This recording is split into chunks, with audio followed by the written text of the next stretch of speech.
delay.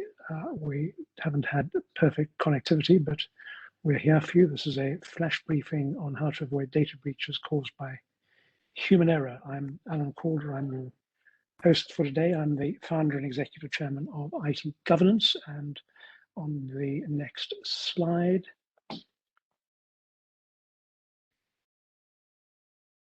is a brief outline of the companies that make up the GRCI group and a brief background of the range of activities in which, as a business, we're involved. In simple terms, we're the leading provider of defense in-depth services to clients around the world, delivering solutions that involve consultancy, training, software, and a whole range of appropriate solutions. And moving on.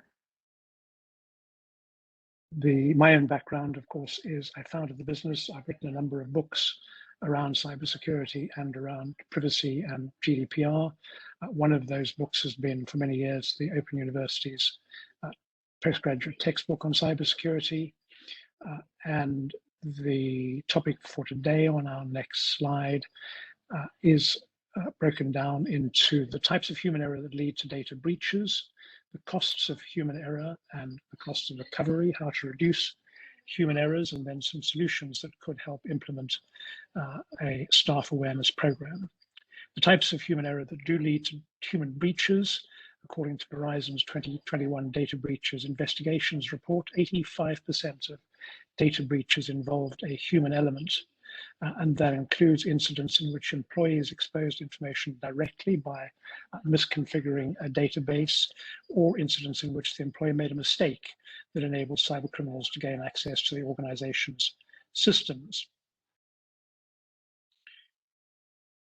Verizon CEO Tammy Irwin said the COVID-19 pandemic has had a profound impact on many of the security challenges that organizations are facing. And those come about because business critical functions have been switched to the cloud, more and more endpoints with people working from home, and the potential threats to organizational operations therefore has become more pronounced as malicious actors look to take advantage of what you might think of as a massive increase in the threat surface and dependency that organizations have on digital infrastructures.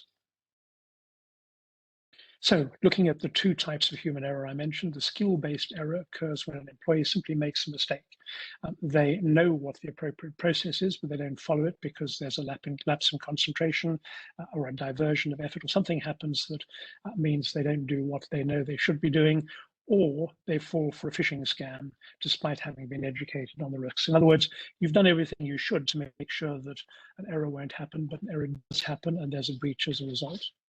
The second type of human error is something which is decision based. So an employee compromises sensitive data because they just don't understand the risks that are involved. They either don't have the necessary knowledge about the information in question, or they don't understand how their action or inaction will, the consequences of that, or the employee simply hasn't carried out the security precautions which are expected of them. They haven't password protected a file, for instance, because they don't realize it will be stored in the cloud and therefore publicly accessible.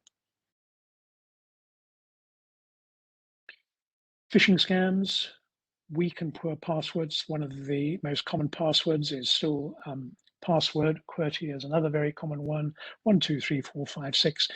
The 10 most common passwords are known to every cyber criminal who's even just 10 years old.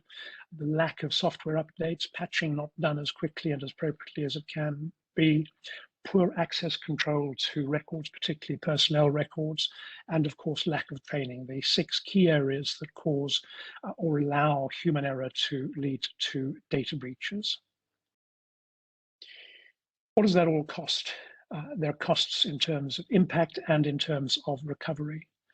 The two most expensive forms of data breach, according to IBM's cost of a data breach report in 2021, said that they are the result of skill-based errors. And according to that study, business email compromise, that's the email which purports to come from the chief executive and says, could you just transfer £5,000 please to this partner of ours, they need it urgently, cost organizations on average about $5 per record stolen, and phishing scams cost about $4.50 per record. So per individual record, it looks quite small, but when you consider the average breach is in the tens or hundreds of thousands of records, the overall cost is quite substantial. Data breaches involving human error take longer to identify, they longer to contain, to limit, which means the damage is often much greater than you would expect. And breaches resulting from Beck and phishing were among the longest to resolve, with Beck scams taking on average 238 days to identify, plus another 79 days to resolve. Phishing only slightly less than that, a total 293 as against about just over 300 days to deal with. So very time consuming, very costly as breaches are human errors. Organizations talk about zero trust increasingly as a way of approaching security. And zero trust means that you have zero trust in your people and your organization, with the security culture which you've implemented being built around the logic and ongoing and regular security staff awareness training to avoid human error and reduce risk. You never say, yeah, I'm sure you know what you should be doing, therefore you don't have to do the training, you don't have to be audited. You simply assume that people are going to make errors. And so deploying a zero trust approach, both in terms of staff training, also in terms of applications, hardware, software, and so on, can reduce the average cost of a data breach. The mature stage of zero trust deployment, the average cost for breach for those organizations was 3 million, which is a reduction of something like 1.5 million against the cost for organizations which kind of trust their staff. Zero trust is a much better way of operating. It doesn't eliminate the danger completely, but it's a way of reducing the impact on the organization of a breach over the traditional security model, which assumes that everything inside the network can be automatically trusted. You, with zero trust approach, assume nothing can be trusted. Where remote work was a factor, the average total cost for data breach was $5 million. Where remote work was not a factor, the average total cost was $4 million. So clearly, according again to the IBM cost of data breach report, the reality of hybrid working, of people working remotely, not just in terms of expanding the attack surface, but also in terms of the amount of time it takes to identify that a breach has occurred, the cost of the breach is much higher in organizations using remote working. And that's important because more and more organizations are going to stick with remote working as we emerge from the global COVID pandemic. Where organizations have lots of people working remotely, then the cost of the breach, of course, is much higher than when you have fewer. And that's perfectly logical.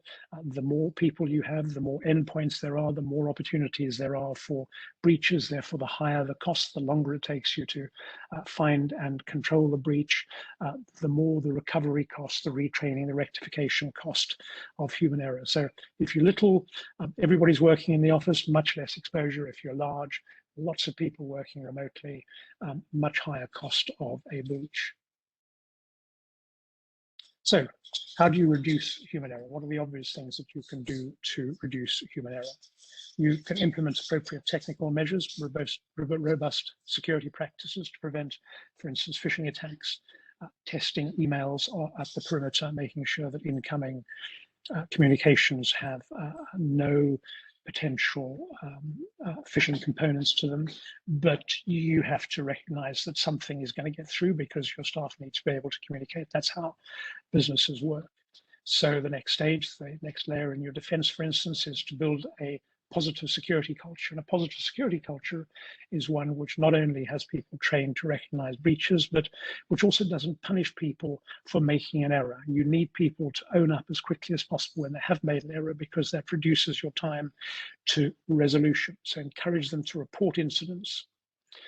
Have your staff learn about the psychological triggers of phishing. Deepen the training, make sure that they understand that attackers will create a false sense of urgency. They will exploit human propensity for reciprocation to create a sense of indebtedness. They rely on conditioned responses to authority. All of those are steps that attackers will routinely use to encourage people to do something which they either know they shouldn't do or don't know they shouldn't do.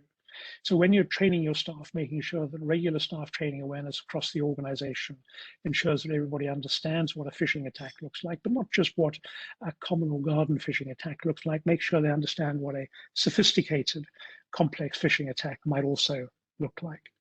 Test the effectiveness of the training, make sure that it works. Do simulated phishing or simulated business email compromise attacks, which are designed to get people to respond. Use an organization like IT governance, which can help do that in an environment which is safe, so that when people click on links or do things they shouldn't do, it's captured and you can analyze the results. 5 steps that can help reduce human error. The core of that is a staff awareness training program. So recognizing that untrained staff are a data breach or a cyber incident waiting to happen. Most technical solutions are reactive. They either make it impossible for you to do business, or if you have them working at a sufficiently reduced restriction to allow communication to come through, you have a risk. So technical solutions will help you respond after an attack. It's really important that staff know how to identify and prevent attacks. So the logic of train people on how to spot phishing emails, phish them, make a simulated phishing attack, analyze the results, repeat training, restructure training is a circular, ongoing process, if you like. It's a plan, do, check, act process applied to making sure cybersecurity is effective in terms of staff awareness training and reducing human error. So, staff awareness. You're going to implement that because it enables your fuzzy firewall, human beings, to identify and prevent cyber threats. Test the effectiveness of the training. You build a positive security culture. Everybody learns the psychological triggers for phishing and social engineering attacks. Across the business, you build defense in depth in terms of your staff being able to identify, respond to, and report attacks in a way that builds depth into the organization. So how do you build a staff awareness program? What are the key components to it? Security awareness posters. You get management commitments to a security awareness program. You build a strategy focused on improving security awareness. Senior management signed up, put the resources in place, make sure you've got people who can support it. And then you have continual monitoring and refreshing of your staff awareness program to make sure it's achieving its objectives. Staff awareness e-learning courses supported by simulated phishing attacks. You can go further. You can have games, posters, infographics, and newsletters, cybersecurity surveys and quizzes. All of these are things which we routinely do for many of our clients as part of helping them build cyber secure, aware, cyber positive cultures, sharing real stories of what's happened inside the organization and in others, and the lessons learned is another ongoing part of building effective staff awareness programs. Making it a success. What are your requirements? Where are your vulnerabilities? What are the types of attacks you're going to deal with? What does success look like? Identify and build some metrics. Be thorough. It's not just about staff training. It's about testing. It's about getting staff engaged, committed to helping build the effectiveness of the program. Focus on behavior, not knowledge. You want people who respond the way they should respond when they identify a phishing email or when somebody or a colleague is phished, not just knowing what to do, but they actually do it. Time your program correctly, repeat it correctly when there are changes in the threat environment, rerun your phishing training, tie it into daily briefings to staff, and be patient. Trust the process, recognize that building an effective culture will pay off in the long run. In the short run, you may have breaches. Your cyber incident response process needs to deal with those. So multiple channels. You can deliver a staff awareness program. You can work with IT governance to do that. Through our e-learning, our GRC e-learning business, we can do an organization-wide assessment for your learning and their learning needs, awareness, challenges, knowledge gaps, help you create and put in place a multi-component campaign tailored to organizations' needs and cultures. We can help deploy tools and resources to educate staff. You can deploy interactive content to engage staff, and it's worth doing creating an audit trail that evaluates the success of your program. So you can do this creating a bespoke training program, or of course you can buy components which come off the shelf. In IT governance and in GRC learning, the two companies inside the GRC group that deal with staff awareness training, we can help you tackle this issue any way that you like. Off-the-shelf courses created by in-house subject matter experts, which you can download, make basic changes to meet your own cultural and compliance requirements, that they're regularly updated. So our phishing program is updated every quarter. It's supported by a monthly newsletter with the latest information about current breaches. We can build customized e-learning courses for you, or we can build completely bespoke e-learning programs, which is made up of any mix that you like or is appropriate of all of the different ways in which you can tackle building a positive security culture inside your organization. Some of the off-the-shelf training courses or products that we offer start with, as I said, our phishing staff awareness program, cybersecurity for remote workers. That's a program which many of the clients deploy because they recognize the challenge for remote and hybrid working. The email misuse, it's so easy for somebody to type a list of names into the CC field rather than the BCC field, which can expose data and people's personal data in a way that you didn't want to have happen, and of course a simulated phishing attack program. So there are a number of off-the-shelf offers from IT governance. When we circulate the slides later, you can pick up on these, or simply go to our website and find out more about any of those. Lots of ways in which you can contact us in the UK, in the EU, and in the US through our UK, EU, and US businesses. And of course, as I said, we'll circulate the slides and a recording of this after later on today and stroke tomorrow. So, ladies and gentlemen, that's it from me. This is a moment for any questions that you may have. If you want to pose them, Mihaela will capture them and ping them at me, and I'll then answer them for you. Are there any good cybersecurity awareness strategy documents you can point towards, which we can reference for good practice?